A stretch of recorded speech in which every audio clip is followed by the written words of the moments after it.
U.S. breaking news, change your read newspaper habit. The telecom executive described himself as one of Trump's biggest defenders on public policy. He met with the president-elect at Trump Tower and talked about all the jobs that the largest U.S. phone company would create. Stephenson also praised Trump to investors, saying the president would usher in a new era of corporate tax relief and fewer regulations. And as it turned out, AT&T's relationship with the fledgling administration went deeper. The carrier acknowledged Tuesday that it hired a firm founded by Trump lawyer Michael Cohen, seeking insights on how the unorthodox president would govern. It also wanted guidance on how Trump would respond to its plan to acquire Time Warner Incorporated, according to a person briefed on the matter.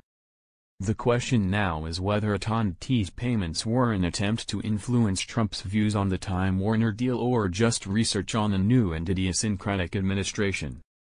In addition to seeking guidance on the Time Warner transaction, the carrier also asked for information on tax reform and net neutrality policies. Said the person familiar with the situation, who asked not to be identified because the deliberations were private. The relationship came to light Tuesday, when AT&T was cited by attorney Michael Cohen as one of the parties that made payments to Cohen's firm.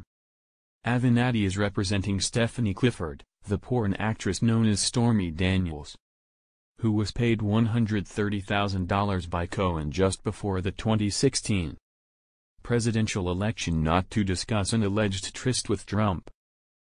It was one of several firms we engaged in early 2017 to provide insights into understanding the new administration, he said in an email. They did no legal or lobbying work for us, and the contract ended in December 2017. It isn't clear why AT&T would use Cohen, considering that he was a personal lawyer to Trump and not in the administration.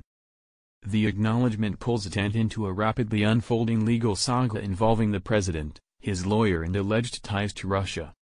Cohen also alleged that a company connected to a Russian oligarch sent $500,000 last year to Cohen's business. Cohen wouldn't have had to register as a lobbyist unless he spent 20% of the time he devoted to AT&T on efforts to influence the federal government while having at least 2 contacts with one or more high-ranking government officials, including members of Congress, their staff or administration officials. AT&T, based in Dallas, made 4 payments of $50,000 apiece around the end of last year, according to Cohen. But the company's statement that the consulting arrangement started in early 2017 suggests there may have been other payments.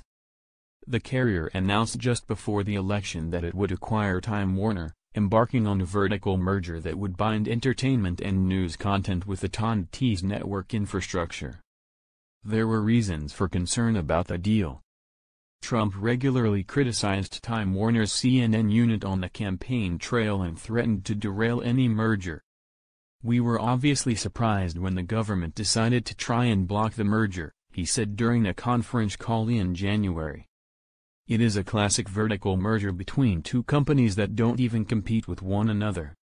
With 50 years of legal precedent, it's the type of business combination that the government has consistently approved with appropriate conditions.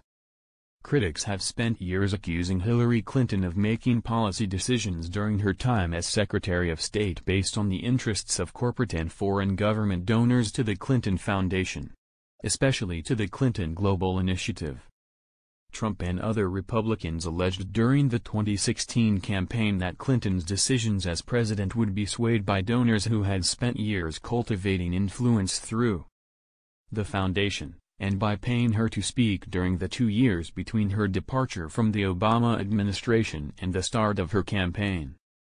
Meanwhile, other firms have also transferred funds to Cohen's firm, according to Cohen's summary. They include Novartis Investments SARL, a subsidiary of pharmaceutical maker Novartis AG, which made 4 payments totaling $399,920 in the same 4-month span as AT&T. Korea Aerospace, which is seeking to sell its planes in the United States. hired Cohen's entity for advice on local accounting standards and sent a single payment of $150,000 when the work was completed, a spokesman said Wednesday, adding that the contract was legal.